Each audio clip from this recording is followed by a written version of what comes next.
at all the light. Because we were sitting underneath the light. Yeah, we did sit. You want to sit there? I mean, you still, there's not enough light for you? Well, you light on yours. I'm light on mine. You got a big on that damn back. I didn't say that. No, you didn't, but it got to be the screen. Maybe just like that on the screen. Yeah, you light on yours. Yeah, I'm real light. Here, hold that for a second. Be careful not to, What up, man? I'm on John's phone. I took over. Sorry we late. Trust me, man. When I tell you Satan has been against us tonight, but we're not going to let him defeat us. And again, we're working on a no-string budget. Not a shoestring, but a no-string budget. So. Which means no strings. Okay. Did you get the long cord? Yeah, I just gave it to you. Man, you gotta let me get this long cord. I don't even know why you're playing. I think I ordered you one.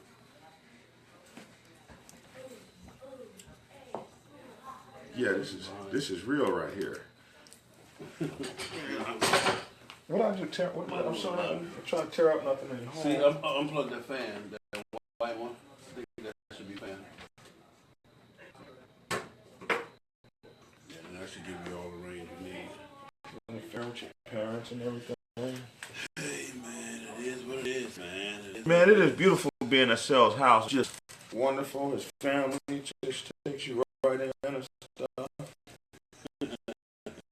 They don't even know you could be a thief or whatever. Oh, y'all.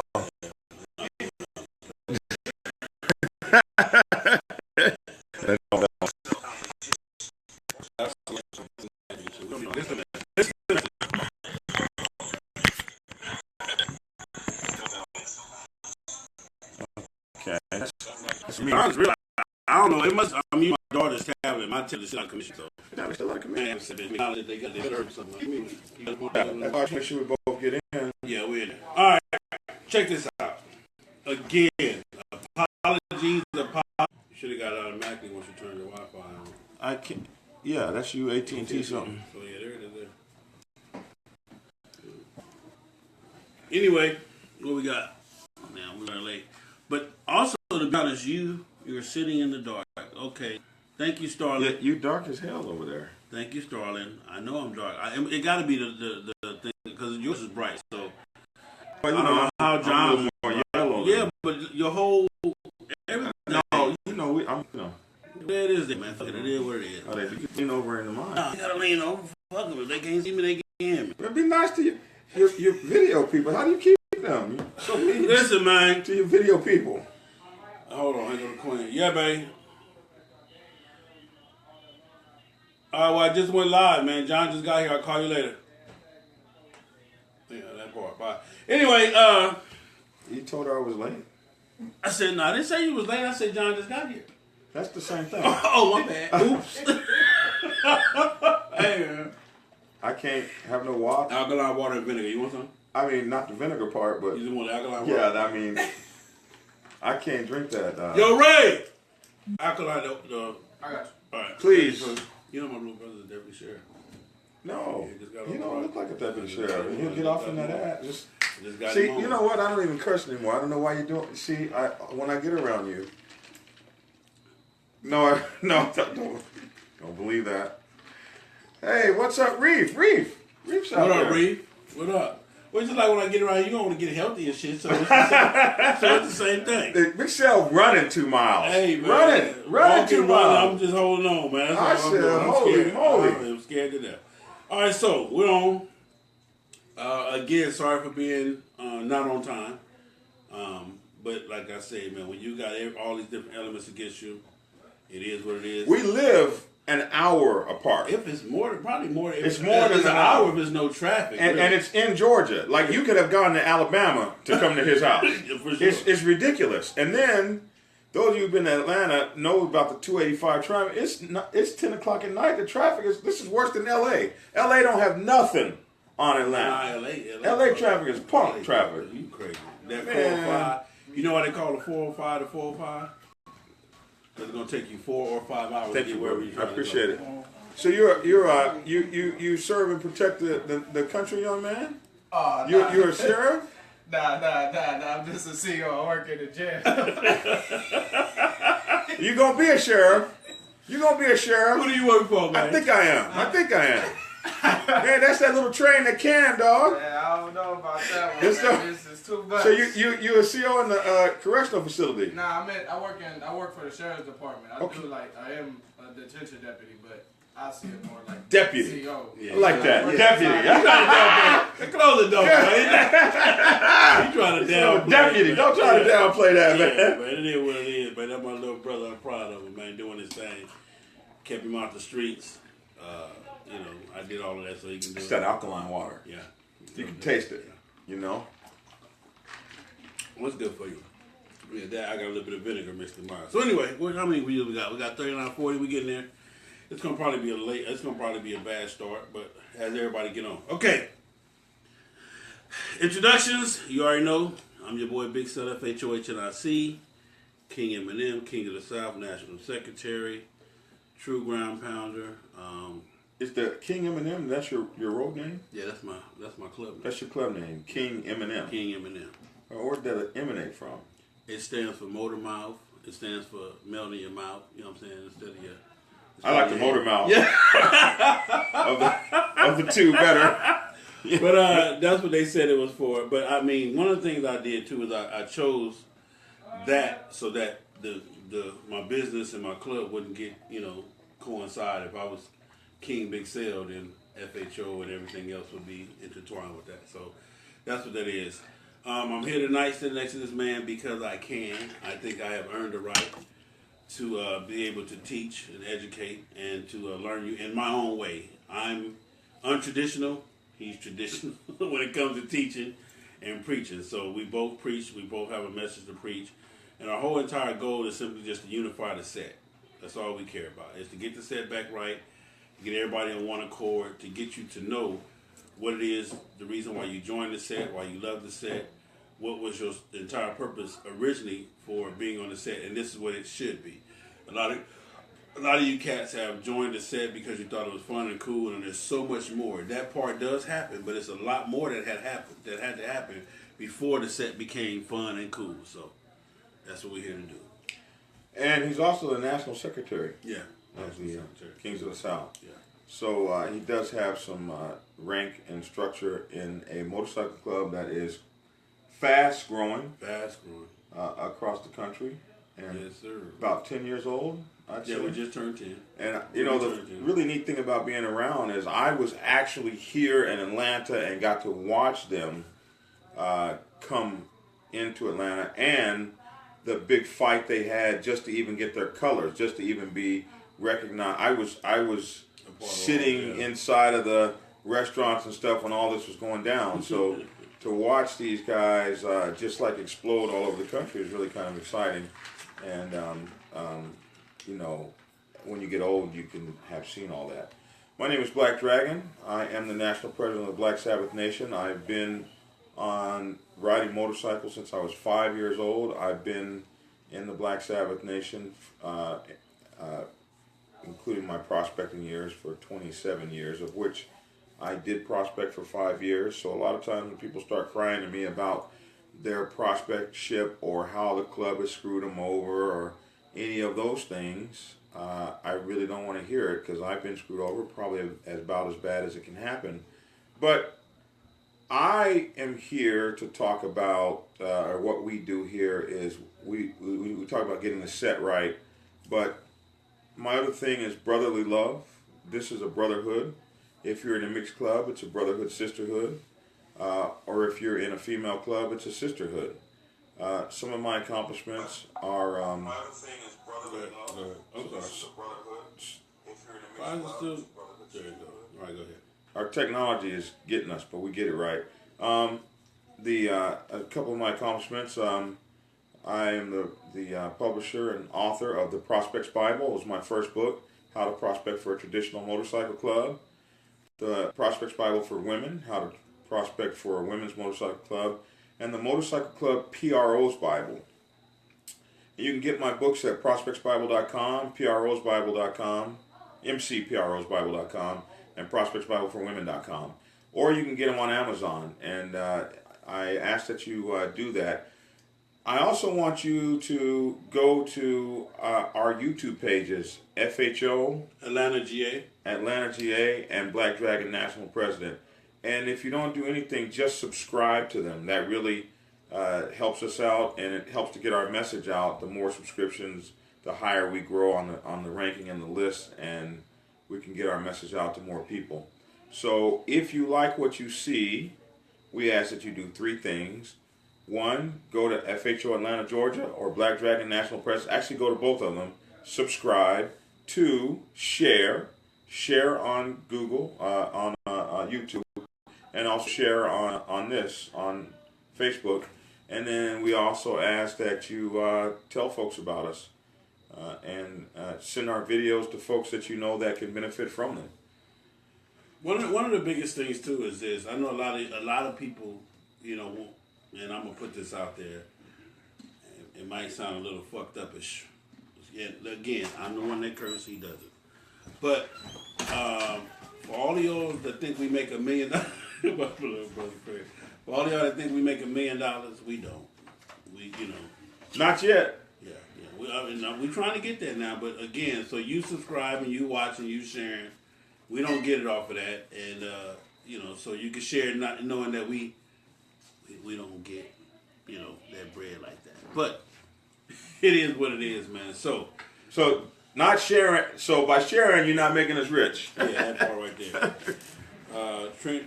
Trent Bear said he got his books ordered. Matt Lacey, what they do? Thank you. Yeah. So the man is actually he's helping me write my book too. So y'all stay tuned for that. We getting on it. Sharif said you smoking if you think Atlanta traffic is worse than LA traffic. Man, how would Sharif know? He only been halfway around the country. He hadn't been all the way around the country. Yeah. Right, let me get some more water. Just bring, do we got the little picture thing? Or just fill his cup up for me? Alright. I'm glad to have a little brother, man. Thank you, Sheriff. No, we appreciate that. Alright, so tonight's topic. Well, how's Reef gonna come in talking about? And Reef know about traffic. Reef don't know about San Diego. He don't even visit here, man. He don't even know San Diego. I mean, it's the same shit, man. The 5 is you know what? I tell you, 405.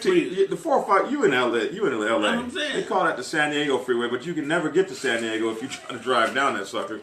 But it connects you. The only thing in San Diego that's tough is the 15 going north. That's ridiculous. The 8 get crowded. The 8, you know. Yeah, the 8 get crowded. I mean, it is what it is. But anyway. Thank you, bro. So, shout out to my man, Reed. Rolling Highs, what it do? Drew, what it do, man? Bobby, what up, man? My man, Hot Boy. You see this thing he did the other day with Big Punchy? No. Bobby Williams. He did an excellent interview the other day with Big Punchy. He spoke on the history of rare breed. Oh. So that was real good. We got to share that. Yeah, Punchy gave up. I wonder if a lot of people really didn't know how far back me and Punchy go, man. Me and Punchy go way back, man. A lot of them cats with breed, we go way back. But anyway, but he did a hell of an interview. He's part of the unification, me, you, Rolling Highs, and all of us trying to do. So shout out to my man Bobby Williams, Hot Boy. What it do, Daddy-O? All right, now, today's topic. What's up, J-Rock? Colorado Springs. He picked this one. He gonna take the lead on this one, and I'm gonna knock y'all down. You ready? Today's topic is fuck the taters. Getting rid of the taters. I say fuck the taters. I say getting rid of the taters.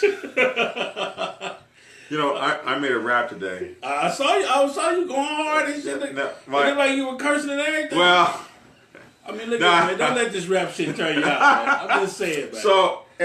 So my guys in my club were making a Black Sabbath rap, and so they were sending the stuff on the WhatsApp. Okay. And so I was like, I want to make the rap too. Yeah. So they said you have to lay down an 8 or something like that, yeah. an 8 or a 16 or something. You got to lay down an 8, and I was like, what on earth, my Lord, is laying down an 8? Yeah. And it's like you know some gangster rap shit too. Each one had laid down their 8 or whatever. With your little gun in your hand. So I I was like, okay, I can do this. Yeah. So it took me a long time, like almost a month to figure it out. And then they had this song. So they've been in the studio. You've been fucking up studio I mean, time for a whole month. and then they had this song, really, Okay. that they was doing it over. I didn't even know who did the song. I had to go on YouTube. I typed in really, Yeah. and the song popped up. Okay. I said, okay. Then I got the instrumental and everything. So they had laid down.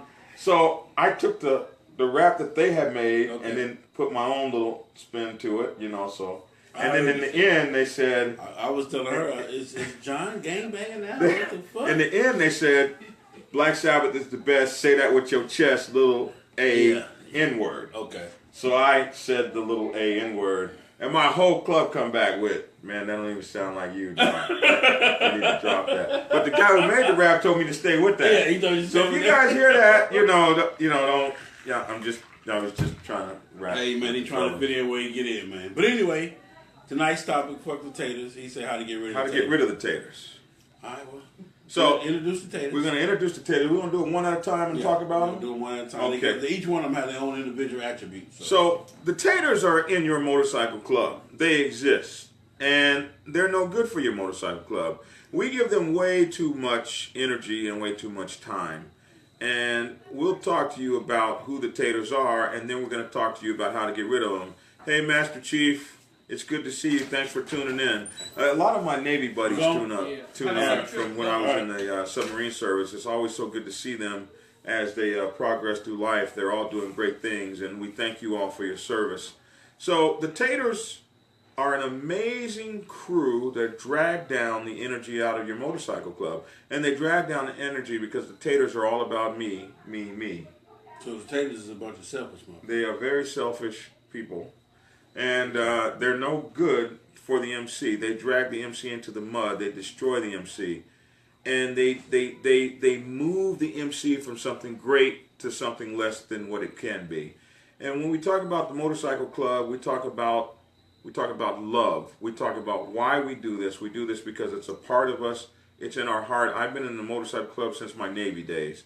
It is part of everything that's in us, and we do it every single day. So we have no time, especially when we get old, to deal with the taters. So the taters is the family that we can root out, and there are 6 taters, and we will introduce you to the first tater. One by one. Now understand what he's saying, man. And again, these are our own professional opinions. These are not the opinions of Kings of the South or Black Sabbath Motorcycle Club.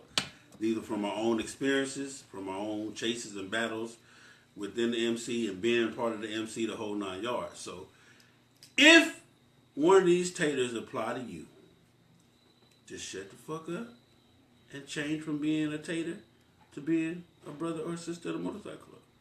We're not dropping no lugs. We ain't slick dissing. We ain't doing none of that. We simply telling you.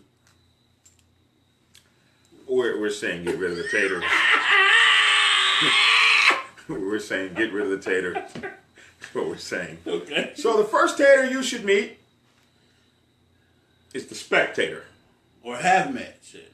Or have met. That we will reveal to you is the spectator. The spectator. The spectator.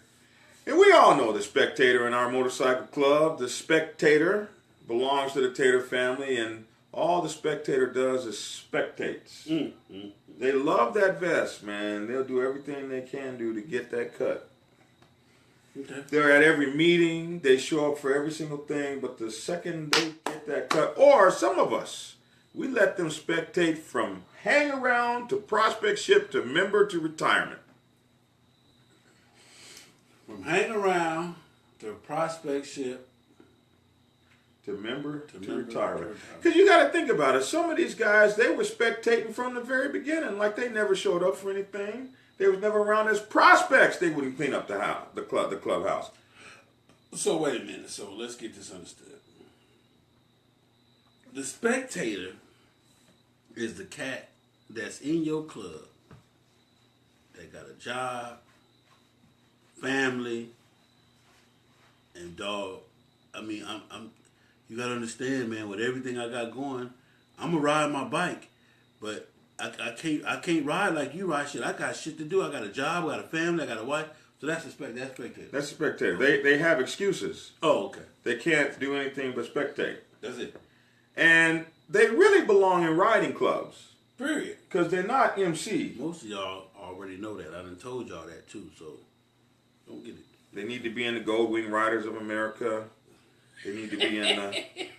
They need to be in the... You gonna put them in the Gold such Wing? and such RC club. You know, they have RC clubs out there. Yes, and do. all you need to do to those RC clubs is pay your money and show up. And whenever you feel like. A spectator does not believe in mandatory, does not believe in car washes. being on time, and they don't come to meetings. You don't see them at the community car wash. services. You know when you see them anniversary. at the annual. Yeah, at the anniversary. At the annual dance. Yeah, at the anniversary. They come out and then they spectate there at the annual dance. Yeah. It's not like they roll up a sleeve and. Well, no, I mean I've seen some spectators come to the annual dance and want the job of collecting the money, or the spectators I've seen are at the dance partying. Yeah, okay. You know when we used to prep. Yeah, I've been in. The reason why a lot of people want to collect the money because they get to get first dibs at the females. You feel what I'm saying? Oh, at the door. Yeah, at the door. You know what I'm saying? They want to be at the door. Yeah, so they trying to. Yeah, so what they gonna do is they gonna work long enough till they get a bite. And then that's when then they off in the then that's when they doing the partying and all that. Man, if you're partying at your own annual, you're a spectator and you ain't worth a darn. If you show up I didn't start nothing. No, you say they need to be in a bowling club too? Man, if you are at your own annual partying, you ain't worth a say that word for me. You ain't worth a they ain't worth shit, man. It's just as simple, man. First off, let me tell you this. If you haven't helped plan, if you haven't come up with suggestions, ideas, different ways to make the anniversary better, different ways to just maximize this anniversary, then you're a spectator. What's up, Chiquita? I know people all over the anniversary committee, but listen, man, as a member, you owe it to yourself, you owe it to the MC to have some type of input into whatever it is that's representing what you claim to love, live, and be about. That's just some real shit. So they come in, in the Black Sabbath, when we go to other annuals that belong to the Black Sabbath, like you might find yourself in Wichita working. Okay. You might find yourself at the Mother Chapter annual. You went there to party. They need you. You pitch in and work. Yeah. So just imagine going to other chapters working, and you're going to be home working. Mm. And you stand next to a guy who hasn't been to any other chapters, hasn't backed up anybody, and he's at his own chapter, and he's dancing harder, getting more phone numbers, sitting out on the bike, talking noise, stopping people from coming in the party because he's having such a good time. Everybody's collected around his motorcycle. What's up, Michelle? These guys are ridiculous, and they are a burden to the MC. I wrote a piece, if you go to ezine.com, called how to behave at other people's annuals. Damn. And we. You have to have instructions on that type of shit? I wrote that about 7 or 8 years ago. Come on, man. You ain't got to have instructions on for a person how to act at nobody annual. How to behave at the annual, man. Oh, one of the first things I mean, don't you love it? The guy shows up at the annual and he don't want to pay $10 to get in, so he sits his motorcycle in front of the annual and he's got the loudest music. He got better music than inside the annual. He got people all crowded around his bike stopping that. So you're saying, okay, so he did that because he didn't want to pay the 10? Man, I've seen it's been ridiculous.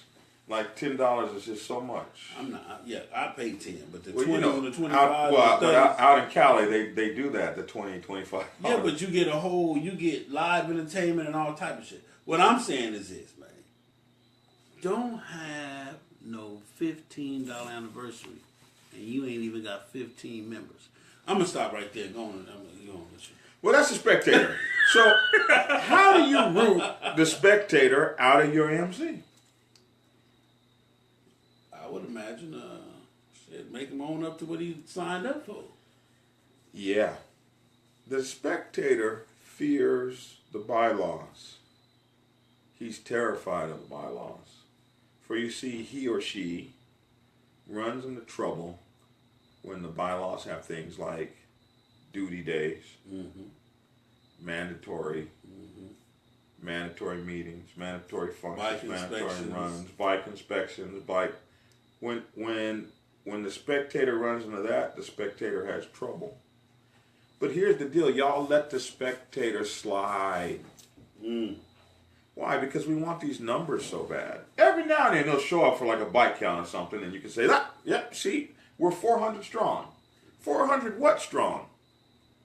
400 brothers strong? 400 spectators. 400 spectators. So you eliminate the spectator by enforcing the minimum standard. Listen, in order to be in this club, you can do a whole bunch, but these are the minimum requirements. Like you got to make the meetings, or I did a video on. You can go see it at Black Dragon National President on YouTube, and it's called How to Run a New Motorcycle Club Day to Day. Yeah, I saw that. And on that video, I go through the Booze Fighters motorcycle clubs bylaws. Yeah. And in the bylaws was very clear: if you don't make our meeting or if you don't make our run, you are voted on again.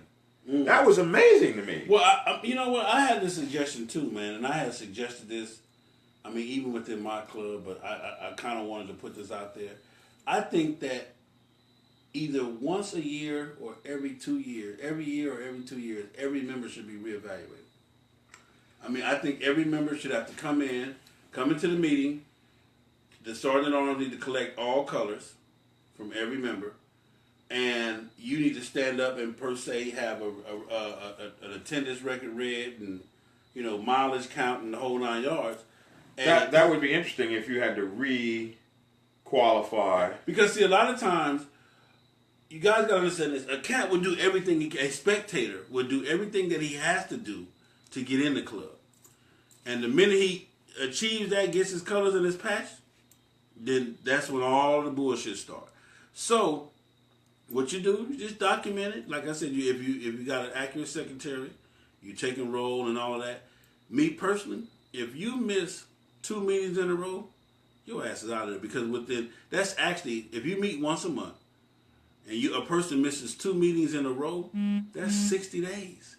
That means for 90 days, if the next meeting he has 90 days, man, so much shit done happened and changed and was important. That's crazy. But again, these were just suggestions. But I think every member should have to be reevaluated at least 1 or 2 years. Every 1 or 2 years, you should have to come in, turn your colors into the sergeant at arms, and they, stand you up in front of the club, read your resume. I like that. Turn your colors in first, so we don't have to fight you to get them off you. Period. Diamond Johnson says, hello, Black Dragon. Phoenix from the Night Owls, Memphis, Tennessee chapter. Thank y'all for tuning in. What up with it, man? Black Dragon. You said it right. The weak link is the one who is afraid of the bylaws. Oh, they're terrified of them. To death. The spectator. One of them taters. So that's the spectator, and we get rid of the spectator by documenting his booty and enforce the bylaws on him. Okay. And I know. We don't like to get rid of people because we just really want those numbers. But when you start pruning the rows, the reason they prune that is so that the part that's left really grows well.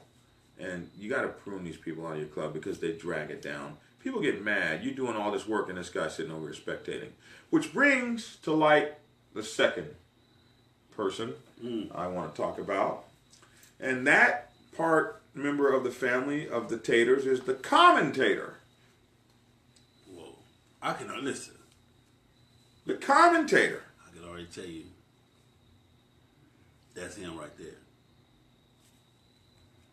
That's him right there. And the commentator is the tater who, man, that cat don't like nothing, and he's got something to say about everything everybody else does. And it really sucks when the spectator and commentator are one and the same. So you're talking about the cat that, first off, you'll never show up. But then when you do show up to a vote on something that we've been putting together for 4 months, now you got a problem with it, but you haven't Well, the first thing we got to do is bring you up to speed. On everything. Yeah, right. Yeah. Like, you talking, you ain't even up to speed. Yeah, The first you thing we asked got to questions do. we already answered 2 months ago. Right. Yeah. And then you don't like nothing. You want to relitigate and re-vote about the stuff we voted on 2 months ago. So the commentator is that guy who ain't happy about shit unless something's happening. You got a big mouth, tongue almighty, mouth almighty, tongue everlasting, yes. Ain't not satisfied unless something's happening. Y'all know that rap. Ain't got to be there no longer than a minute. That's Houdini when rap was rap. When rap was rap. This shit that y'all got right now, you wouldn't even understand none of that. But that was Houdini. Google Houdini big mouth, and you'll understand. So this guy is the guy who keeps up the sidebars. Okay. And what is the sidebar? That's the after the meeting. You feel what I'm saying? And the private phone calls. You know what I'm saying? After the meeting, like, man, what you think about the meeting? Yeah. As Angel Nitty says, spectators and commentators, wow. Anyway, UTFO, Houdini, look the shit up, big mouth. But what I'm saying is this. That's them that, you know, after the meeting, man, Big Cell said I got to ride a motorcycle. Just because he ain't got no job and just because he ain't got who the fuck he think he is. And he making all that money. Yeah, you shit, I got to work. And who he think he is or he thinks he's all that. I love people who know what I think. Yeah, that part. Man, I was like, I wasn't even thinking that. But now that you've mentioned it, that's a good thought. This commentator loves the sidebar, and the sidebar is the death of the MC. The sidebar is that BS that we talk about when selling here that we can get everybody to agree on and how we're going to attack him. And then you come with your attack, and when Sell looking at these people in their eye, they can't say the same thing they said when the back was turned to them. We see that a lot in the sidebar. Oh my goodness. The sidebar is just so absolutely pathetic, this sidebar. The commentator is the one that comes up with the rumors. I talk about this all the time. You know what I hate about the rumors? People are willing to believe the most incredibly outrageous crap about you, and they won't even question it. You know, Big Cell stole the treasury money. What? I knew that nigga was a thief. Hey, man. And it's not even like, well, let's call him and see. Let's call him right now and see. I mean, how did he buy his motorcycle? I'm telling you, he was stealing money anyway. He ain't got no. I'm telling you, man. You know what I'm talking about? Oh, man. Yeah, that's the code. That's the commentator. That's the commentator. He started that. Okay, my bad. Commentator is an interesting brother or sister because the commentator is what's that word? The commentator is believable. The commentator is. Oh, so he's a used car salesman. He's charming. He's a used car salesman. He's charming. Yeah, I call him a used car salesman. The commentator's the guy that never rode a bad motherfucker to sell a used car. Trust me. The commentator's the guy who never rode his motorcycle across country, but got something to say about the people. But let me ask you this though: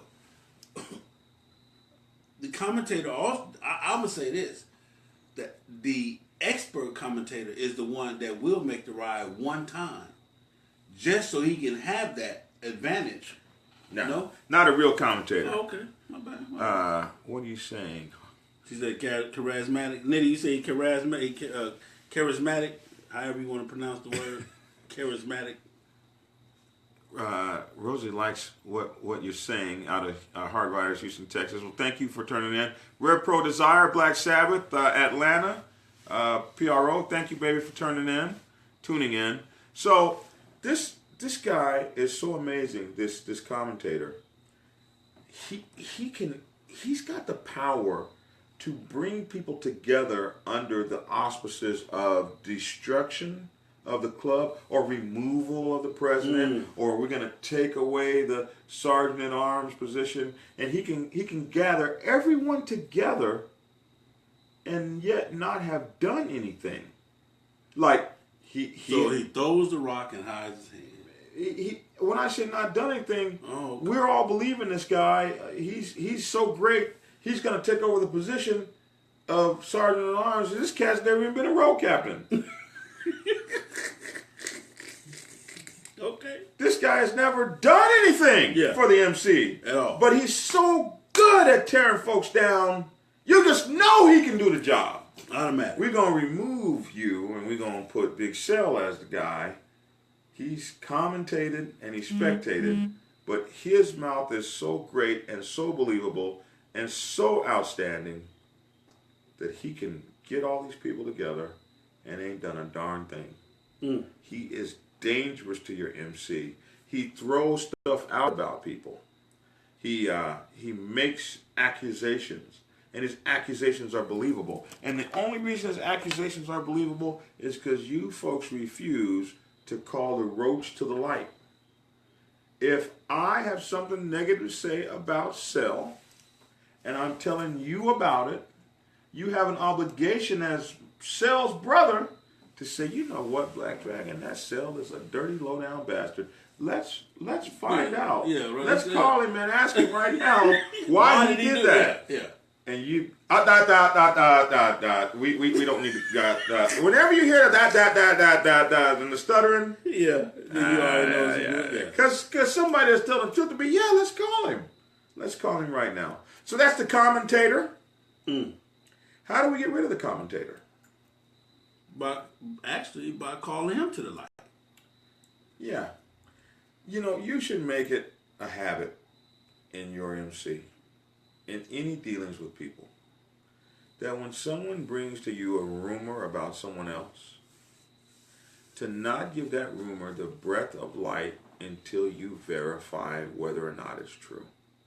And the best way to verify whether or not it's true, brothers and sisters, is to pick up the phone right now while I'm right next to Big Cell, or three-way while we're on the phone, and bring that person into the fold. Give them an opportunity to defend themselves. You will shut down so much BS so quickly if you shut that commentator out with the truth of the light. A cockroach what happens when you turn on the light? You run.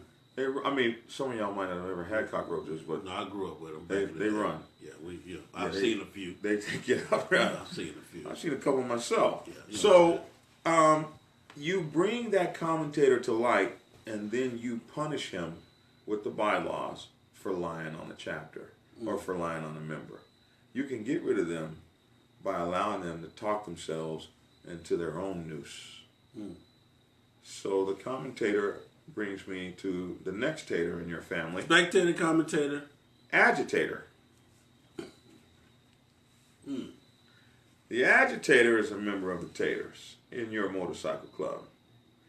Now, unlike the commentator, who will is the voice, the agitator is the action. He the one that dropped the seed. He the sneaky motherfucker that dropped the lug. Like, hey man, I think they say Cell stole some money from the treasury. And then the commentator, what? Hey man, fuck that. But now he gone now. He done dropped his little lug. He done dropped his little seed, the agitator, and he gone.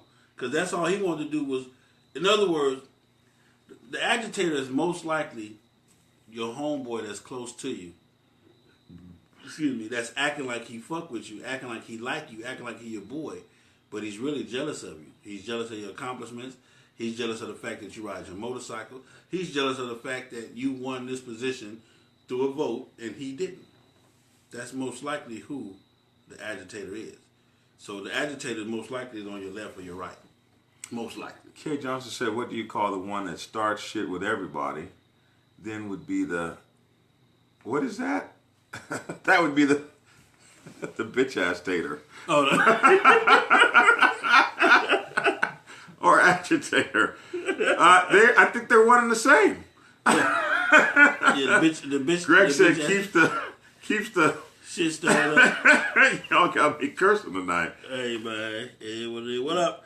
The queen just checked in all the way. She out there in Dallas. Oh, yeah. Be safe. Yeah. I'm just saying that's who the agitators. I mean what we on, the instigator? We're on the instigator is not a tater. Oh no, I'm sorry. We're on the agitator. The agitator. We're on the agitator. But I like instigator. The same thing, one and the same. There's one everywhere out. One everywhere. One here one has his game so good. One here has his game so good. He walked in off the street, became an officer till he tore the club up. When the press stepped down, he scattered. The light was on. He didn't know a damn thing. Oh yeah, they're good at walking in your club and becoming officers and all that. But you know why that happens? Because y'all don't enforce them bylaws. You let strangers walk in off the street with that good mouth. I would just want to say, too, it happens a lot, too, because one thing that we do in the motorcycle community, and I think that this probably needs to change, we don't really do background checks on most of you clowns. You feel what I'm saying? Basically, either you came through a referral or you came because of a recognition of your motorcycle or whatever, and we don't really do background referrals. So we don't do a background check. We don't see where you came from, where you come from, where you came from, where you were born and raised at, the whole 9 yards. So when we accept you, we're accepting you based on the premises that you said you are a man, that you said you will ride your motorcycle, and this is what you want to be a part of. Because us as brothers, we try to stay away from judging people. But I think we need to get back to, I'm not going to say judging because only God can judge, but we need to get back to some form of standard of doing background checks on you individuals. Because I promise you, if you did a background check on most of the people, they wouldn't make it. So what do you mean by background check? I'm just saying, find out who they are, where they come from. I mean, you mean like I'm talking about felonies, warrants. No, I'm just saying. I'm saying like a lot of cats, and it sounds like So how much does it cost to do a background check on somebody? Put it in their dues. Put it in their membership. So the answer is $25 a month. Put it in their membership. The club can handle it for $25 a month. Yeah. There's a background check organization. Only costs you $25 a month. You can put anybody's name in it. It'll give you the basic background on them. Yeah. And then if you want a little bit more, you give them the $19.95 and you get the whole scoop. Mm. So for $25 a month, the club can actually have a background check application, computer application. And you can run it as many times as you want to run a message. But anyway, I think that's what we need to get back to doing, man. That's one of the things that the motorcycle club does not do, is find out really who you are. We accept you as who you say you are. But that... Now, the other thing is, when you take in people from another motorcycle club, yeah, that's the easiest background check to run. But y'all won't do that. You know why y'all won't do that? Because you don't care. You're going to take them anyway. I've lost a lot of folks out of motorcycle clubs, out of my chapters. And, there was one time where I would think that I could call a club that was like a brother club up and say, don't take him, he's no good. But, no, we want those numbers too bad. Kevin said, isn't that what the sponsorship and the hang-around period does? No. The sponsorship is the word of mouth, okay? And the hang-around is just to really judge your ability to work, your characteristic, what we see. But that gives us no clue as to who you are, where you come from. We see a representative in the hang-around. Because understand this. And this is what I tell people all the time. I said this in a Scare Straight program one time. If you have a child that's in a Scare Straight program and he know for the weekend he has to go to this, this fake jail and deal with that, he can tough that out for the weekend because he know no matter what on Monday, his ass get to come back home. But you send his ass to court, let him stand in front of the judge, and the judge sends his ass to jail and you haul his ass off with him not knowing when he gonna come home. Oh, his little ass to get right. And it's the same thing with clubs and prospecting. If I know I only got a prospect for 90 days, 6 months, or a year, whatever it is, and this is what I really want to do, I really want to get in this club to tear it up and destroy it and to get this patch so that I can reinvent myself, because that's what most of you guys do when you become in a motorcycle club, you reinvent yourself. Then I'm going to play whatever role and do whatever I got to do for that period of time. So, again, prospectship should not have an end date. Hey, you're a prospect till we say you're not. Just that simple. And prospects that ask when their end day comes should be given some more days. When you ask? Oh, yeah. Whenever you ask. Yeah. So when is my prospectship going to be over? You know what, man? Yeah. It was going to be over yesterday. Yeah, but you asked yesterday and you asked today. And so now we need another month out you for asking. Don't ask that no more. You're a brother when we vote you in. And now we're not voting you in now. You made us mad. What up, Nick? What up, Miss Ponteezy? My girl, Miss Ponto on there. Miss Nikki. They want numbers. Come on, man. I like that. Okay. Terrence Dickinson said he like, what did Nitty say? Nitty, what did you say? Your sponsor should be responsible for the person. If the sponsor is willing to put their colors on the line for another possible member, that will stop the mess. Yeah, but what are they putting their colors on the line for? What are you saying that he's going to do? Are you saying he's going to ride his motorcycle? Are you saying he's going to be a good member? Again, that's still not the background. That's not the before the MC. But well, one of the things that are, you know, you think about a 99% of MC and some of the things that we do. okay, So one of the things that we do is we do charity, and we do work for kids, and we do work for women, and battered shelters and all that. so you have one of the things that clubs don't think about is if your club is not incorporated and your MC is not sheltered under an incorporation, then all of the people, the so-called officers and presidents and stuff, you are personally liable. So your motorcycle club takes a child rapist to a function for kids to pass out toys, and he knows damn well that his butt's not supposed to be there, but you're passing out these toys and something happens and this organization comes back or a parent comes back and says, Hey, you brought this, isn't that him on this flyer? you brought this person to our function, and now this person has hurt a child. We're not suing Black Sabbath. They ain't got no money. We're going to take your house. We're going to get your property because you're the president. It's not about, and this Michelle things that my sister Michelle Hampton would do. It's not about, we're not checking for felonies. We don't care about felonies and stuff like that. We're just saying, who are you, who you say you are. Well, I don't care about felonies except for there are two felonies that I don't do for rape, the Black Sabbath. We don't do child molestation, rape, and we don't do child molestation. Yeah, we don't fuck with them people no way. If you got that and we find out that's your ass, Mr. Postman, so you don't have to worry about that. But it's not about the felonies or the. But if you murder somebody, you're fine with us. I mean, hey, shit happened. You know. If you murdered 2-3 motherfuckers and you still walking the street, we need that. If you stole something, you good. Hey man, you know what I'm saying? You know, I done stole plenty of shit. You sold a little out there. Google me around this motherfucker. I'm just you're good with us, you know. You know what I'm saying? We don't stop you from coming in. We just hope you haven't done crimes of moral turpitude. All right, who we got? What's the next tater? So that was the agitator, and the agitator, how do you get rid of the agitator out of your MC? Because they are the ones that they always got something happening. They always dropping the nuggets, dropping the seeds. They want to fight people. They want to push people. They want to put their hands on folks. They want someone's colors. They be the first one to go to someone's house to get the color. They're always involved. They're the ones that go out to the motorcycle club. You got to get out of there back to back because they done hit somebody. They done shot after somebody's woman that's got property on their back. They are just absolutely unruly. They can't be. There's just no. They always want to go nomad. Yeah. You know, because they can't get along in no chapter. They want to transfer from chapter to chapter to chapter. These folks are amazing. Amazing. Absolutely amazing. The Taters. So how do you get rid of them folks? No, we want to get rid of them.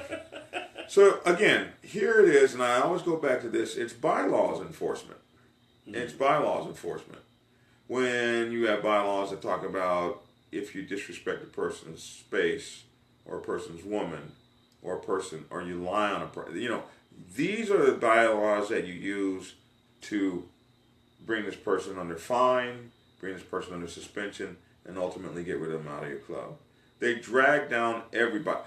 We can't go over and hang out at the Strikers no more because every time we go over there, you want to fight somebody. Yeah. So they've asked us all not to come. Or they ask you not to come, and if one of us can't go, none of us can go. Yeah. So that's how you get rid of them people. You keep them suspended and you keep them fined until they just get tired. They just get tired. Run out of time, run out of money.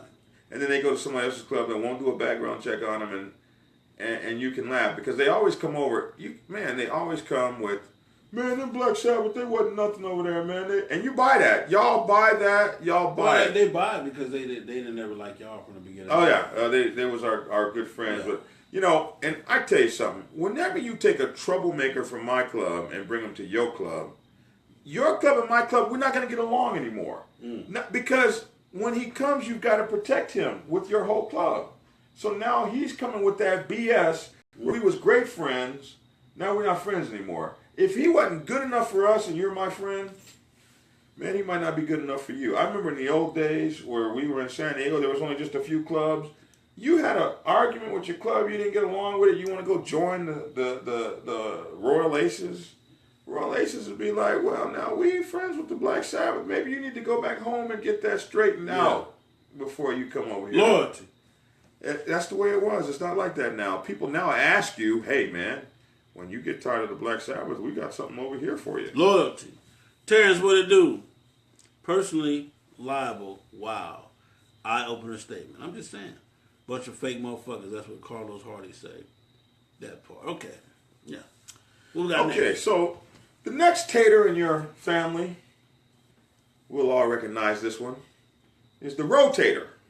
Oh, okay. Rotator. The club. He's probably been an agitator, a commentator, and a spectator. I got this word from Big Punchy. Big Punchy called it a gypsy. I like that. He actually called me a gypsy, man, but my situation is a little different. You feel what I'm saying? But a true gypsy, like you said, a person that runs from club to club to club, or, you know, started this club. This didn't. Oh my goodness! Now this just hit me. Founded 3 clubs. Oh my goodness! How you do that? I know founders. I know people that have founded 3 different clubs. Wow! Oh my goodness! Can you do that? Can you? Yeah, you can. I've known them. Can you find or whatever? Founded it 3 different clubs. Yes, you can. Yeah, okay, well, You can. that is there. So I know people like that right here in Atlanta. You can. I mean, you can. You can. You can. Yeah. Because because you can. You know, you can. You can. Yeah. You can. Yes, sir. Most likely that's the rotator. Well, all I'm saying is, you can. You can. Yes, we can. No, nigga, yes, you can. You might have a situation where I do call out 4 situations that allow you to change clubs. Okay. And none of them are I don't like the president, or they don't like me, or I can't stand the way because that you should be able to hang in there until that. But the first situation I believe that allows you to change clubs without even looking back is if you move to a new area and you don't have the strength to start a club. Okay. How am I going to be in the Black Sabbath San Diego in Atlanta, Georgia? There's no Black Sabbath here. Yeah. And I don't have what it takes, or they're not allowing any more clubs in or whatever. That would be a time where you could switch a club. Okay. Second time, your philosophy changes. So you're a 1% person in a 99% motorcycle club. You don't need to be with us. You're going to start something that we're not going to be able to back up. You need to go join them folks. Okay. Or you one of them folks and you no longer want to do that and you want to go to the 99% lifestyle. So if you have a philosophy change, then change clubs. Another one is if your club truly abandons you. Oh, that's cool. Who is that? That's me. You in our club? Yeah. Look at that. Big Cell at the Sabbath. Uh-oh, I messed it up. Sorry. Them edges, man. You got them edge phones. No, it's not no edge phone. Your finger hits the edges. Look at this. That's our man at the Black Sabbath Atlanta. That's at the Atlanta Clubhouse. Yeah, that was me. I keep telling y'all, man, I done been there, done that, man. Play no games, man. You know so thank you for coming by that one time. But I signed the wall and everything. What do you mean? I have my name on the wall and everything, man. So what was I saying? This I done messed up what I'm saying. We're talking about the rotator. You were saying that the rotator. The reason that you can leave a club. Yeah. So, move to a new location. Move to a location. You educated yourself higher. You change philosophies. if your club actually doesn't back you up. Now, I have a girl in one of our chapters, one of our Sisters of the Cross. She had a motorcycle wreck at like 30 miles an hour with no helmet on. Just 30. Yeah. And she actually had to have brain surgery and all kinds of things. And nobody from her club even came to her hospital room. Mm. No one ever came to see her through that. And then at some point, they wanted their colors back because she wasn't riding. You know, she had brain surgery, all this silly stuff. When that kind of stuff happens, you might need to let them folks go if they really turn on you. Or if you are in a situation where your brothers are supposed to have your back, and you start off with 8 brothers and you turn around and it's just you. Mm. Those are the times I say it's free to let them go. Okay. Other than that, stick with your club and work it out. For me, started with block burners. Shout out to block burners, but I was in the car and truck division. Left there, went to regulators. Again, elevation. I went from from a car club to got a motorcycle, so I joined the regulators. Met Snowman, you know what I'm saying. Left the block burners, joined the regulators, and then from the regulators to independent to Kings of the South. So that was my journey as I elevated. Shout out to the regulators, man, who taught me foundation and knowledge. That's one thing about the regulators, which is the oldest sports bike club here in Georgia. Are they older than the ones with that tachometer? To the limit or some shit like that. The regulators are the oldest sports bike club. There's a sports bike club with a tachometer, and they're old too. The regulators are the oldest sports bike club. Are they older than 20? Because that club's 20. Yeah, they're about, I don't know. I think the regulators, from what I understand, the regulators are the oldest sports bike club. In the zone, in the line, something. Oh, you're talking about in the zone? In the zone. I think they're the oldest sports bike club, man. I don't know. Anyway, shout out to them, like I was saying, because they made me learn history during my prospect period. It wasn't about the humiliation. It wasn't about the dogging you out. You had to learn that to know that, and that's what makes me the person that I am now. So after the regulators, which was co-ed, I left that, and that's how I'm with the King of the South, all male MC, which was better for me. So that's my gypsy shit. So you're a gypsy. Hey, man. You're a rotator? Are you a rotator? I'm not a rotator. Okay. I think I moved up. Every move I made was a higher move. So change of philosophy. Change of philosophy. Okay, well, we got you. we fit you. All right, I'm good with that. So if the rotator shouldn't be an issue if all the club presidents communicate. Okay, but it is. Well, that's not true, because why the club president? So that would be nice if 2 club presidents communicated and they both agreed with it, and then 6 months later you join. Mm. But we don't want them to sit out 6 months. We just take them right in. And the old way it used to be was that you needed 6 months between clubs, so you weren't called this term we have club hoppers. And then somebody came up with, well, if this president agrees and that president agrees, you can come right over. So what we find in that is that we don't give people, one, a chance to detox, so they come over with all that toxification in them. And a lot of times they come bringing that BS with them. Got a question. Sheila Lyons. If you're an officer in a position in a club and you have a person that's been hanging around with their club and they decide that they want to be a member, is it okay for an officer to be in their feelings just because they're in their feelings for whatever reason? Does one person make the decision for the entire club as to who can become a member? I'm just asking. I'm gonna say this, Sheila. One person should not make the decision, but I want you to understand this. Your family is gelling right now. We all gelling. We all on the same page. We all are getting along. We got this shit. The train is in motion. And now you want to stop the family or break up the jail for one person. My question would be, is the one person worth separating the other 10 or 15, causing a division amongst the other 10 or 15? For one person. Would I rather lose 15 people or would I rather lose one person? However, if a person everybody's not gonna like everybody. John is not gonna like all of my friends. Hell, I might not like all of John's friends. But because John is my brother, I have to trust his decision. If he say, "Hey, sir, don't fuck with him," I really have to put some weight in that because of the love that I have for John. Because John knows me and I know John.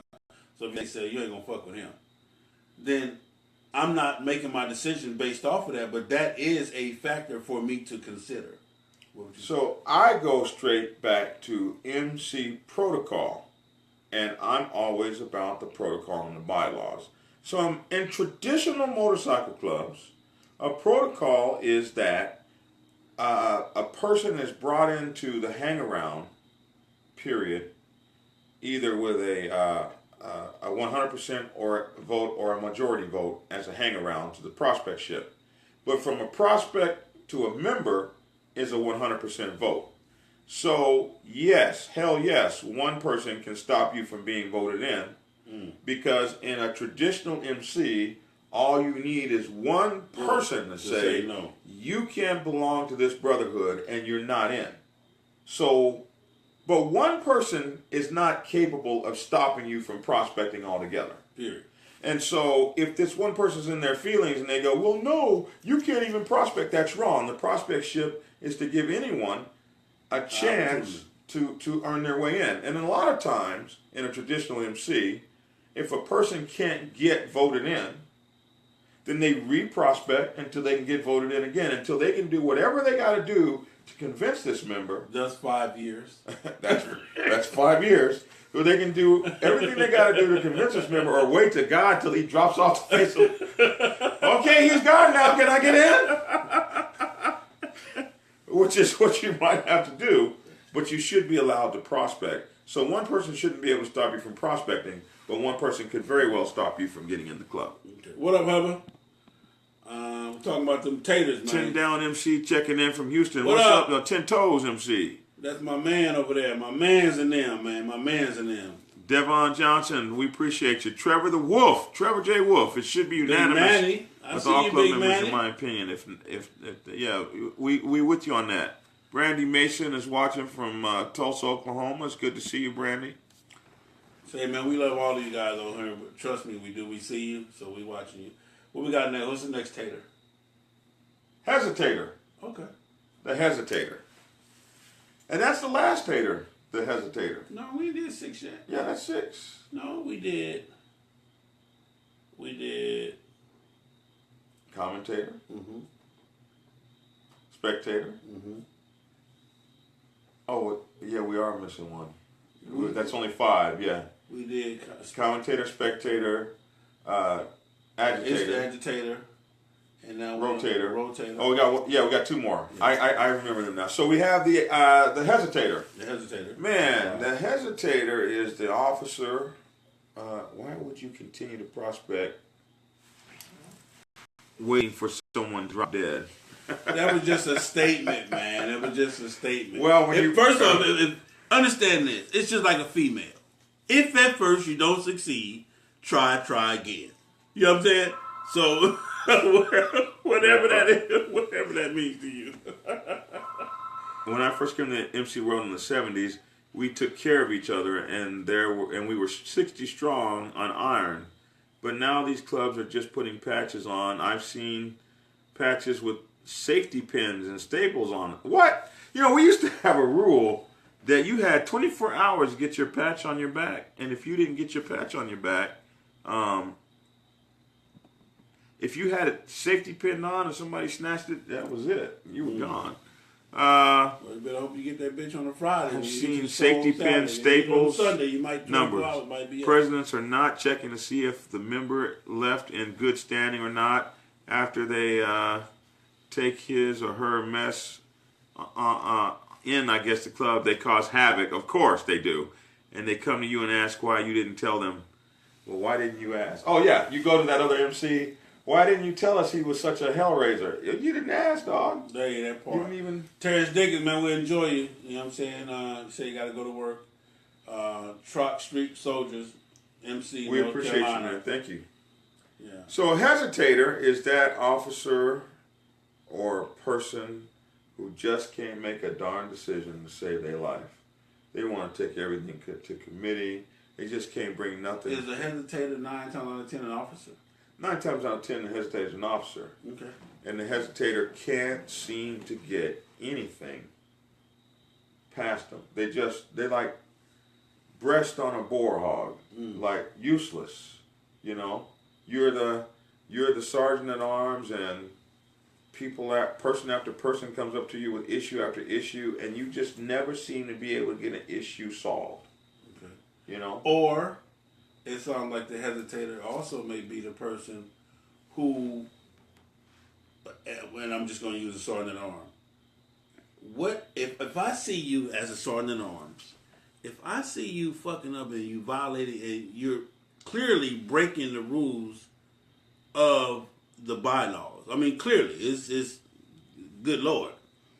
Why do I have to wait to take it to the club or the president to say, hey man, I just saw John over there doing some bullshit and blah blah blah blah blah? Because why don't you have his colors? Yeah. Why didn't you take his colors? Yeah. So I like the one where an old member shows up that nobody's seen for 20 years. Yeah. And he's walking around with his colors on past the sergeant at arms. Sergeant at arms don't even know him. Yeah. Well, if I don't know you and I'm the sergeant at arms, you in my club, hey dog, I don't know you. I've been around a while. I don't know you. Yeah. You're going to have to give me them colors until we can get figured out who you are. Yeah. But the hesitator won't do that. Or, well, I got to talk to the president first. Yeah. The hesitator is that officer who doesn't really even know his, like, are you an officer that doesn't know your their roles, their positions? That's another your thing job, too. your job title, function? And that may be it too, because you have to understand this. Again, if you don't know your title and if you don't know your power or your total position, then that can cause you to be a hesitator, because your whole thing of it is well, hey, I'm supposed to take, I'm gonna wait to see what so and so say. Well, then that ain't nothing but you just his personal assistant. Yeah, if I gotta go to the president before I can make a move to do what I'm supposed to do, my job, according to the bylaws. To the bylaws, which specify what your job is. I'm just it'd be like the road captain seeing your tires don't have are onion skins, and let you drive off, and you wreck, and well, why didn't you? If you knew his tires were onion skins, why didn't you? You got the right to pull his patch. He can't ride. Yeah. Well, I hadn't talked to the president. We hadn't taken it to a vote or nothing.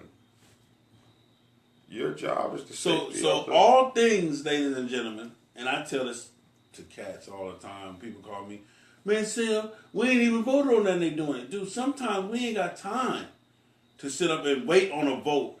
If decisions have to be made, stuff. That's the purpose of you voting these officers in place, because you're saying, hey, I trust that you will make, those critical, decisions and et cetera, et cetera, et cetera. So sometimes, and a lot of clubs get this mixed up, well, we have to meet and vote on everything. We can't meet and vote on everything. We can't. Everything is not up for vote. Everything is not up for discussion. Everything is not your business. That's why you're not an officer. You are a member. You have a role. We have a role, and our role is to get the club where it needs to be. When you vote on this officer and you put him into position, yeah, you vote that he will have the discretion and intelligence to exercise his position. Okay. There are some things you don't have to ask as a sergeant at arms. I really get sick of the sergeant at arms that tells me, I'm here for my president. I back what he says. No, bro, you back the bylaws. Period. And if what the president says is in keeping with the bylaws, then that's you back the president. Yeah, you back him automatically. But you back the bylaws. So if the president is foul of the bylaws, you got to check the president too. Yeah. But you got to know your position. You got to know that the road captain, may call 2 annual runs a year. Okay. And you ain't called 1 annual run. Did you not know your position? Yeah. Or did you not feel like you have a mandatory duty to affect your office to the best of your abilities? And there's a list of things, like the road captain is in charge of the road. He's in charge of the run. It's his job to make sure that he knows how far each bike can go, each tank of gas, when we got to pull over, who's tired, who's sleepy, who's been drinking, whose license is bad. And these things you do. You don't need anybody's permission. This is your job, and this is what you do. And the hesitator is the one to have you out there. Man, I don't know which way to turn. I didn't get the, the president didn't tell me what hotels we were staying at. Yeah. What you mean? Yeah. You know the hotels to stay. You the road captain. We don't have a hotel to stay at? Yeah. What you mean you didn't call the outlaws in this state and tell them we was coming through? Yeah. Y'all take y'all's colors off. Everybody be quiet. Everybody be quiet. Put something in your muffler. So they don't hear us. So Janie asked us, she said, why would you continue to prospect for a motorcycle club just because one person, I don't understand why you would do that for one person. Listen. What do you love, MCs, what do you love? Yeah, if you love your MC, you're going to do what you need to do. Listen. If you believe and love what it is that you're trying to be a part of, then you're going to do whatever it takes. Sometimes it's going to be through it. For example, okay, Janie, if you don't love your job, you still go to work every day, don't you? You put up with that same bitch-ass boss who constantly, the supervisor, who don't know shit. You know more than them. You feel what I'm saying, the whole 9 yards, but you still take your ass to work every day and deal with them, right? Well, it's the same thing with MC. If you want to be a part of something, you love it, and you believe in it, then sometimes you're going to go those extra miles to prove that, hey, I am worthy of being in this MC. I know you don't feel that way. I know Sale didn't vote for me, but I'm going to show Sale through my hard work, diligence, and my who I am that I am worthy, and that's that. Am I right? And that part. That part, yeah. So how do we get rid of the hesitator? Okay. Again, we go back to the bylaws, and for the hesitator, it's really easy because the bylaws state what your job duties are. And somebody on here just said that her sergeant at arms is on suspension, and we don't like to get individual MC's information out there. So if please don't let your name be such and such Kings of the South, and then you put something like that.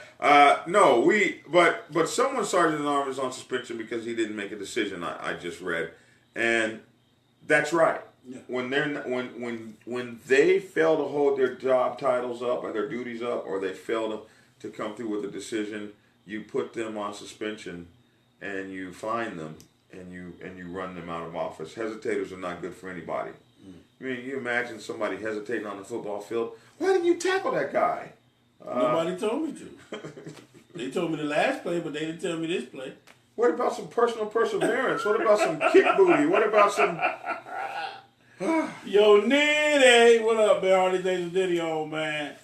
All right, what we got? The last tater, man. What we got? I knew I'm going to tell you just... the imitator. Oh, my goodness. That's a rough one right there. The imitator. You all know the imitator.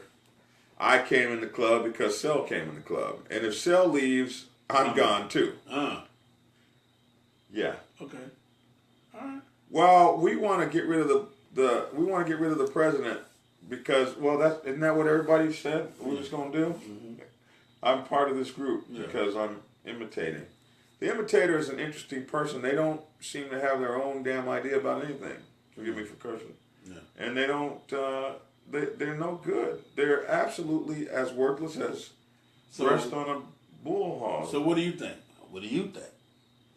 I mean, if Sale should know, so if Sale says fuck and they get a vote. That's what I hate about the imitators. Yeah. They get a vote, and they ain't fixing the vote. All you got to do is intimidate them, or you got 50 people in the room and only 28 ballots. So the imitator is dangerous to the MC because the imitator actually is a member. They made it. They have a vote, and they are worthless. They don't have their own. You know, you get the bike with the nice lights on them, green, red, and blue, and you look over there, and his are green, red, and blue. Like, why did you get an exact carbon copy of my motorcycle, dog? Dang. Yeah. Couldn't you have gotten red and purple lights? Jackie says, does a chapter ever have 2 sergeant arms? It's possible. Yes. You can do that. Sure can. You 3, 4, 3, 4, Yeah. whatever. You can have more than one sergeant at arms. that's Typically, there's a senior one. Yeah. And the They other call one. it, what is it, the lieutenant at arms? No, you have a sergeant and you have a assistant sergeant at arms. So you can't have 2. Or you can have 2 guys that are both sergeant at arms. We've had that in many of our That's by chapters. association. If we get rid of your, if you get rid of your clique, you're going to, no matter if you did anything or not. Okay. Oh yeah, the imitator is good for the clicks, and motorcycle clubs click off, and that really sucks because if you're not part of the clique, you don't get to have you don't get to be part of the in crew of the motorcycle club. Now, one way that we fight cliques, you got 2 guys that come in a motorcycle club together. Well, why are you prospecting? Well, we're best friends. So guess what? You get to be assigned to this sponsor, and you get to be assigned to that one. Or you have a guy who brings a guy in the club. A lot of times we'll give him a completely different sponsor. See what I'm saying? So you don't get to be with this guy who brought you in the club, and you just follow behind him, and he runs afoul with the club, and he brought you in, and he's been your sponsor and all this, and now, oh, you guys doing Big Cell wrong, I'm out. You come into the motorcycle club because you want to be part of us. And when you come in with somebody, one of my first questions is, well, what happens if this guy don't make it? Yeah. And I'm listening real hard for that. Well, I you know. I mean, I'm my own man. I'm just, I mean, but he should make it. Okay. 424-242-2355. Jamie said Robert's Rules calls it a master sergeant at arms. But I've never heard of that in a motorcycle club. So 424-242-2355. Oh, we taking calls? We're gonna take a few. See what they got to say. So that's the family of the right? Taters. You got the spectator, the commentator, the agitator, the emulator, the hesitator, And the instigator. We said actually commentator, spectator, hesitator, agitator, emulator, rotator. and rotator. Yeah. They on there. The Taters. The Taters. 424-242. Sean Johnson said master too. I've seen master sergeants and just sergeants. I mean, that's the structure that's in the Army. I've never seen. But okay. I've seen lieutenant at arms. everything. I've seen lieutenant at arms. I've just seen Lieutenant at arms? lieutenant at arms. That's some new motorcycle club stuff. I've seen it. But I don't know. I'm not. I mean, Anybody want to talk about something? 424-242-2355. Let's go. master sergeant at arms. We got to find out what that is. What would I've seen him as sergeant at arms and assistant sergeant at arms. That's what I've seen. That was all. I mean, But as long as they're doing what they're supposed to do. I don't care what the title is. We haven't talked about PROs yet. Hey. No phone calls. All right, there it is. There. What's the number? Late again? night 424-242-2355. 424-242-2355.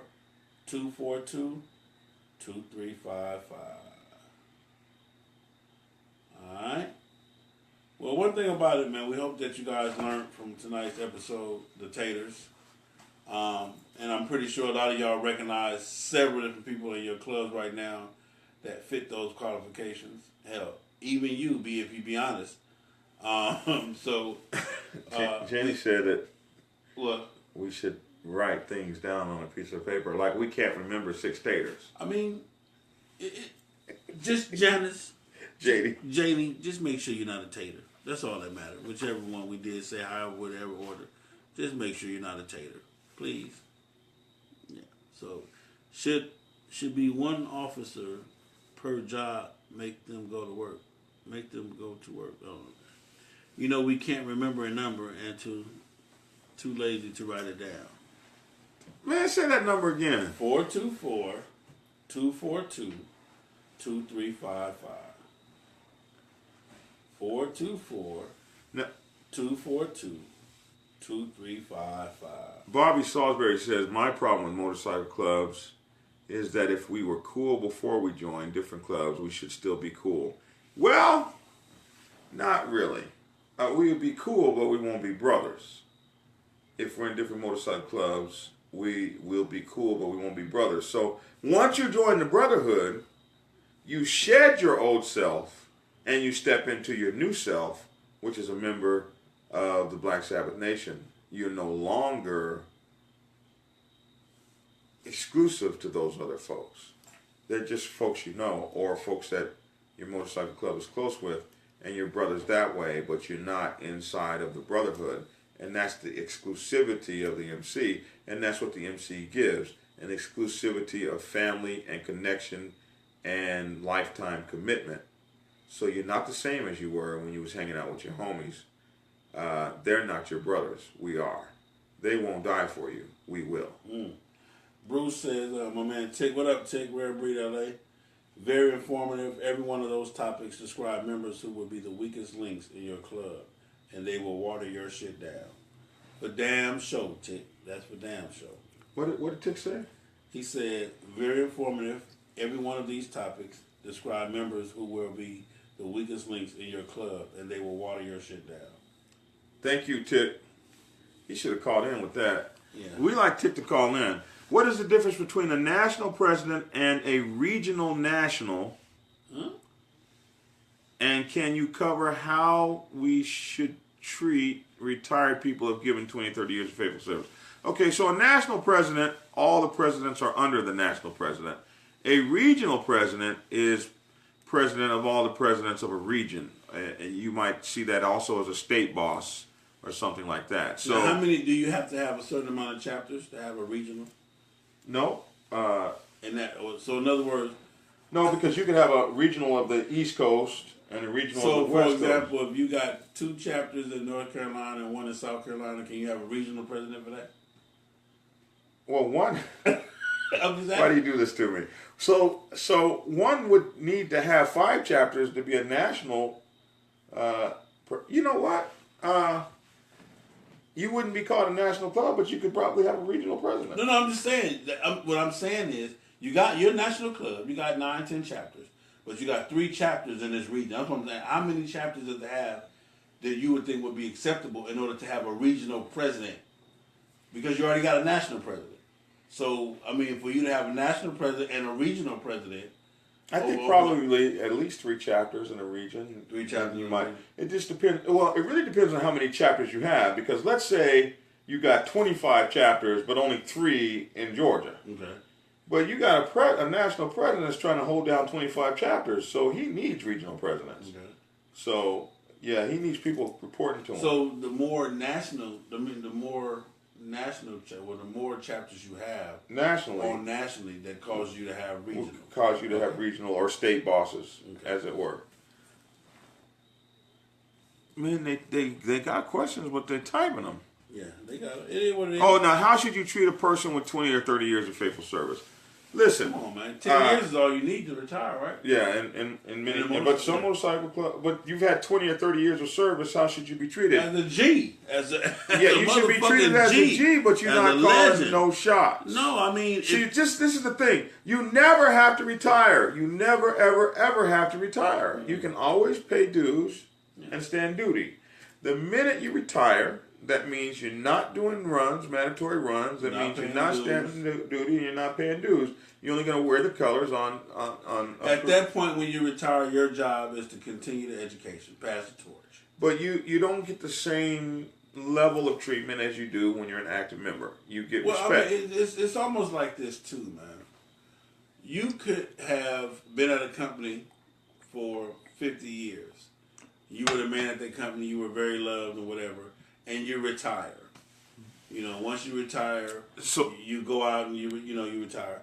But now the company still remembers your service. But again, like he said, they don't have the same love and loyalty for you. You're gone now. They got to move on. That's the thing about it. You have to understand. Retirement for you means, hey, I'm moving on. So the club is going to move on. So when you come around, hey, OG, what's good? You know, we heard stories about you. You straight, you good, boom. Now we doing some new shit now. We got other members, a different bond of camaraderie. It doesn't mean that, and I think a lot of people are scared to retire because they still want to be relevant. Well, in order to be relevant, you have cannot to be retire, relevant. right? You have to stay relevant. If you want to still hand out orders and be called Super O, Triple OG, and still telling people what to do, you can't retire. Yeah. So if you are a lifer, are you required to be on the set at all times? Earlier, you said something about the sergeant at arms should revoke the colors for people who come around. No, listen. What I meant was, if you have a person in your club that the sergeant at arms doesn't know, and the first time he sees that person, it's like, well, who are you? Yeah. That person has not been an active member. A lifer is required to, if you are, we just said this, if you are in the MC and you are an active member and you are a lifer, it doesn't matter. You still have to make mandatory runs, mandatory rides, mandatory meetings. Either you're doing everything that the other members are doing or you're not. So there's no lifer, no nothing. That don't give you no special privileges. Founder. All that means is that you paid your dues, you did your things, and now you can educate on what used to be. That's what that means. Retirement, lifer, the whole 9 yards. I personally respect the OGs. I love them. That's where I get the history from. That's why I'm able to be here with you now. Because of the lifers, because of the retirees, the OGs. But they understand their role. When you get to the point where you say you're ready to retire, that means at this point, hey, y'all take it and go on. I've been there, done that. Now I'm gonna sit back and watch. You feel what I'm saying? I'm not on the bike set no more. Yeah. Or if I am, I'm just gonna be basically sitting over at the bar chilling and riding my bike when I want to ride. Can you force members to retire? It's in your bylaws. Your bylaws let you know if you can force a member to retire. In our bylaws, you can't. You are a member until you either break the bylaws and are suspended or whatever, or fined, thrown out the club, but you're a member for as long as you want to be if you're in good standing. So you can't force a person to retire, but you can put their butt out for poor behavior. Well, some people, we try to suggest that because it would save you the embarrassment of losing your colors after 10 and or 15 years.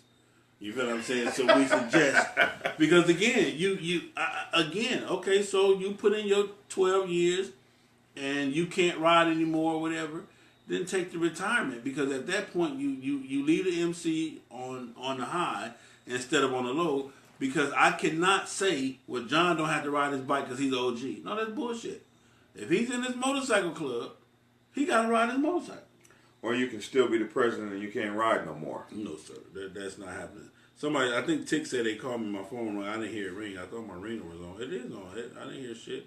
But anyway, if they called or whatever. 3 new messages. Are they calling? Let's see. Yeah, I only got some calls. Let's see. Yeah, this is Tick right here. Let's go. Your phone not ringing? I thought it did. Here we go. Calling you now. Kay say they flaunting the colors of the life of it. What's good? What's up, Tick?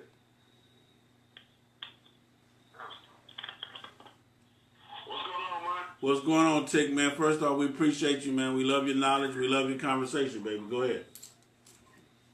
Oh, man, I just called, man. You know, I got to be supportive and shit. You know what I mean? I like the show.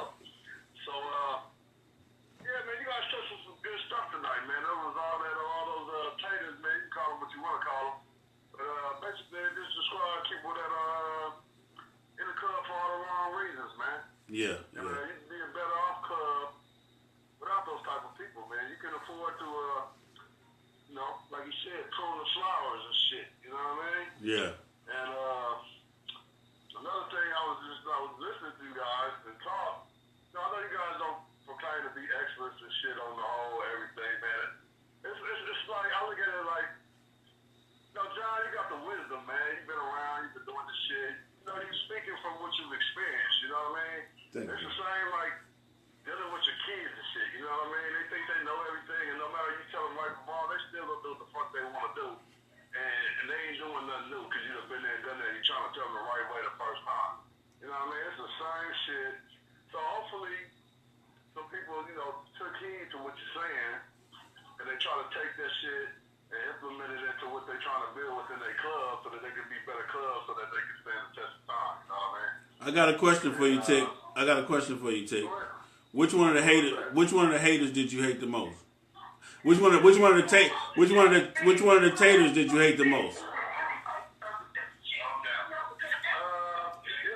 The imitator was a good one, man. I really don't care too much for cats that come into the club because they homeboys is in the club type shit. Especially if they click up with them and they don't really put forth the effort to get to know everybody on the same level. You know what I mean? Okay. That shit just don't sit well with me. I mean, people do that, but sometimes riding your bike though, can change all that shit.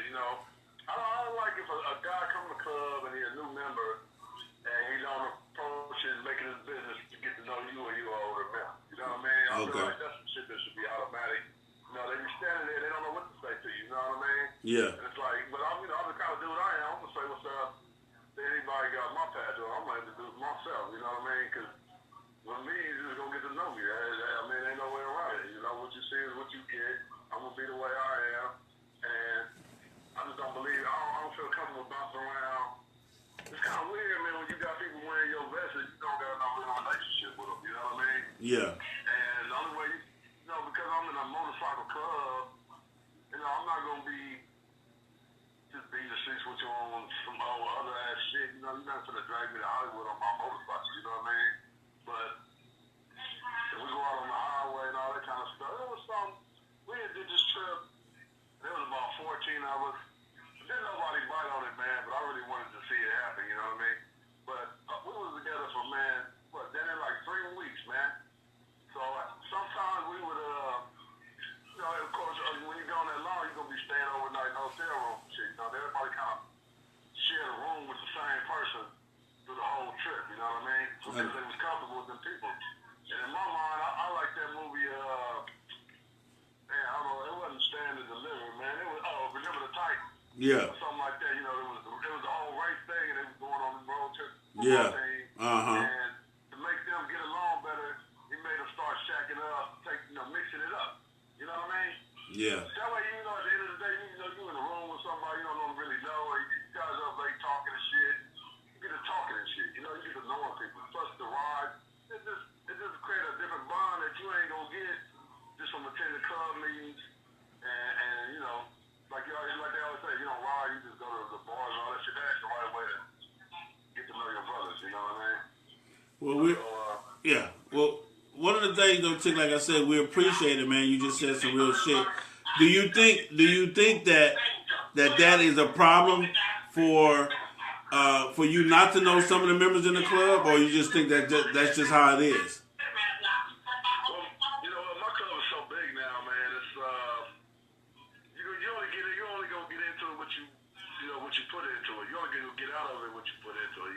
Yeah.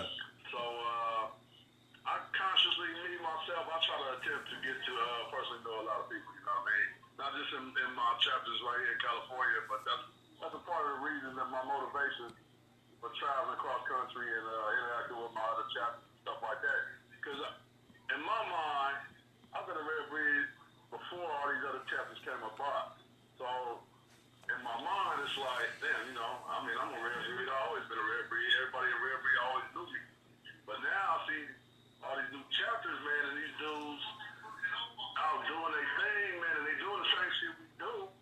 I feel funny that, like, damn, I really don't know that dude. Well, I don't want to come around, but once a year, and I show up at an annual, and it's like I'm walking around with 21 other chapters, and I can't name 2 people in these chapters.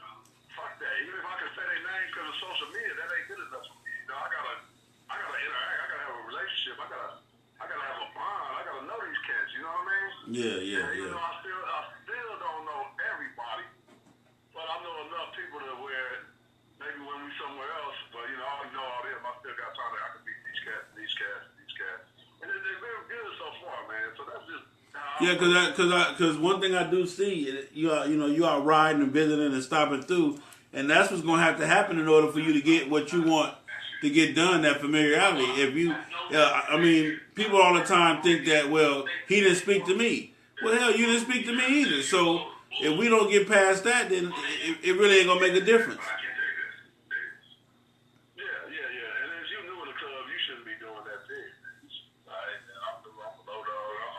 I'm at the bottom of the barrel, whatever.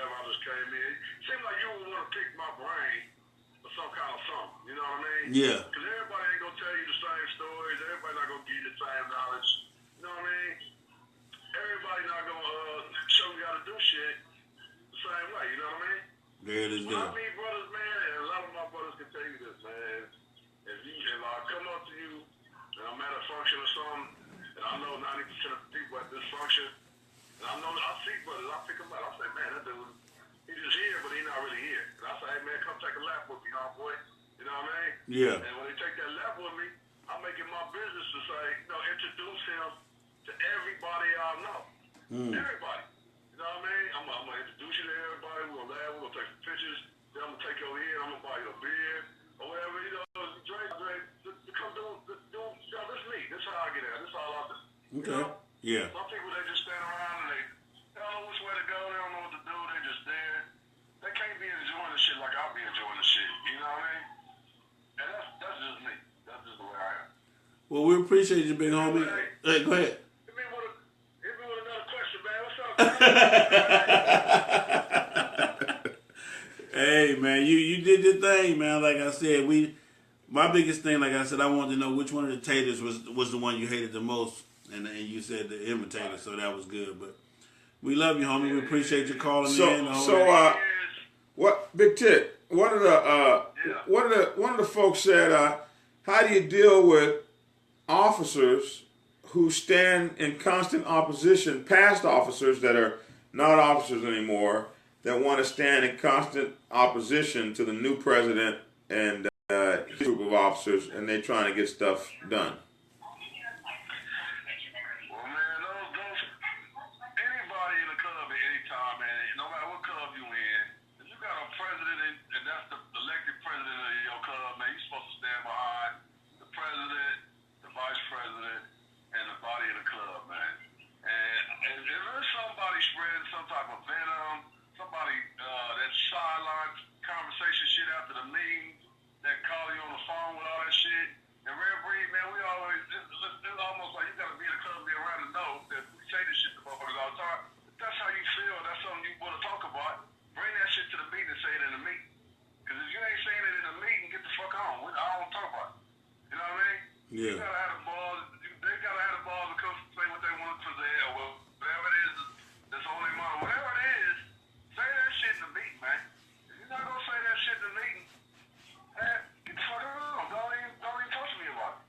You know what I mean? Everybody, that's gonna happen though. People just, that's what they do. Do you look? People expect. I was going to ask you this real quick. Do you guys ever have situations to where a person can say something and then next thing you know, a fight breaks out? So because of that, a lot of people just don't say shit because they feel like if I say something, I'm going to use my man, and I can do this. I can use Baby Slip, for example. It's hard to talk to Baby Slip or tell him he's wrong because Baby Slip is Baby Slip. Do you think that's an issue? I don't even think that you gotta even be physical to scare somebody. You know what I mean? Some people just be intimidated by motherfucker raising their voice. You know what I mean? Or what you might find yourself in a situation, you might really find yourself in a situation where you want to really say something and have your opinion, and you address that one particular person, and before you know it, you're being bombarded by 2-3 different other motherfuckers that just don't feel like you feel, and then the whole rest of everybody don't want to be a part of it. So like you said, you got 50 motherfuckers sitting in the meeting, and you only got 20. You know what I mean? It's like, goddamn, that's the hesitant motherfucker. Yeah. You know, man up, man. This is a man's club. This is a man's shit, man. You know, stand ground on that shit, because the whole club, right is right, wrong is wrong, man. Yeah. That's it. If you saying some real shit, that's some real shit, man. Motherfuckers just gonna recognize it real, and they gonna roll with it. You know? And you never know. But a lot of people, though, they just, they don't want to be a part of all that, man. They just want to, show up, kick back, be the very first person you talked about. I forgot who that was. The one that's just... The spectator. The spectator. The spectator. Yeah, they just spectate, man. They just spectate. Okay. So, but there's another thing is, too, sometimes it's almost like you gotta earn the respect. Not so much about standing your ground fighting us, but if a motherfucker know you a spectator in the club and you just here, then you want to say something, the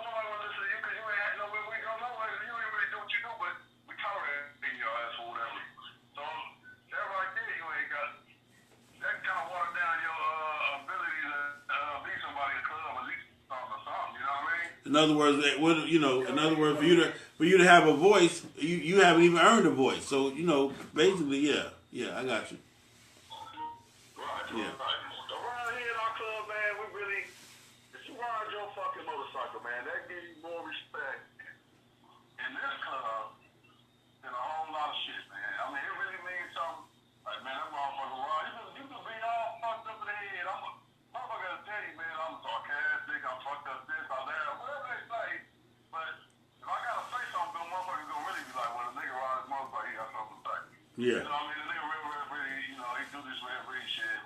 Even if I don't, and I ain't no clicking that. You know what I mean? I got you. So that's kind of how, Well, we appreciate. I don't want to call, man. I appreciate you, Tick. We love you, man. We'll talk to you next week. Appreciate you, Tick. Yeah. Talk to you next week. Yeah, I was watching the numbers, man. We only pulling like 40, 45 viewers, man. I think because we got late. We got started late. I think because we got started late. Plus, it's a real busy weekend too. So, I mean, you got a lot of stuff going on. Y'all got Vegas. Y'all got on the West Coast. They got Vegas. The Midwest got Second to None. Atlanta got Breed, and I mean, this shit going on all over the world. So this is a real busy weekend. So Thursday night, most people done got packed up and done got to bed, waiting to get up out here in the morning. And that's actually why John came over here today, because I'm getting ready to get up early in the morning and tear up out here as well. So, but we're not worried about the numbers, man. Those that need to hear will hear, and that's what it is. But we appreciate you, homie. Later. Candy says, I have never heard anything about rare breed. Them brotherhood in. Basically, she's saying she ain't never heard their business in the streets. So I have been out here and they got real brotherhood. I mean, everybody got problems and situations. They, again, because they handle their business, you're not supposed to hear about it. And it's just that simple. And again, whatever your relationship is, too, if you close enough to anybody in any club, you will hear about some of the bullshit. But Bobby said, how do you deal with officers that break the rules but want to use the rule? They want to enforce the rules, but they break them. You're talking about protocol. There's almost a definition of protocol. The bylaws. The bylaws. Yeah, the bylaws. I don't care who you are. There is no one person bigger or greater than any club. The bylaws is the greatest person in a motorcycle club. Period. The bylaws is the highest ranking member, officer, or whatever in a motorcycle club. Would you agree? Yeah. The bylaws, they're the highest ranking because nobody's higher than the bylaws, supposedly. Let's see. What about those members that are old taters that don't like change, won't get with 2016? I hate to hear, well, back in my day, I respect it and I respect the knowledge and history, but don't try to. Again, CJ, if they not riding their motorcycle, their word is irrelevant. If you're not paying dues, like I said, if you talking about back in the day and you're retiree, well, then that's just all that is a story. That's all it can be because you're not an active member. Yeah, there's two things that the old school has to remember. My guys tell me this all the time. This ain't 1974 Black Dragon. You keep trying to run this like it's 1974. Old cats have to realize that the new cats are going to have to spread their wings and they're going to have to roar and they're going to have to do some of this their own way and they're going to have to make some of the mistakes we made. And we have to just sometimes sit back and be like, all right. And then after you've told them the right way and they've screwed up a few times, they're going to come back to you and say, you know what? You're right. But we got to let them go through that. Like we got to let our kids go through that. Somebody said that earlier. We got to let them go through that. Bruce. Got another call. Let's preach. I think he didn't answer. I don't know what they say. My phone is not ringing, but I mean, I'm getting man, this technology thing we have is just crazy because not doing well for us. See if I can get him now.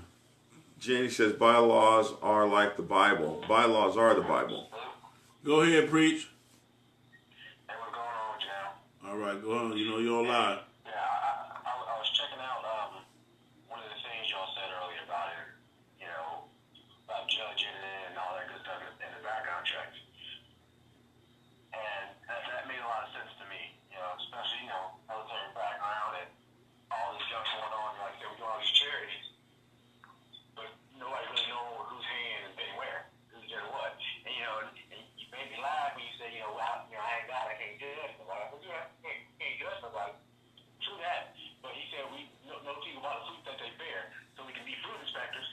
Okay.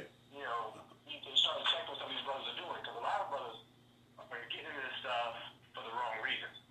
Like you said, there's no real brotherhood. There's nothing really going on. There's, you know, now, hey, I'm going to be a spectator.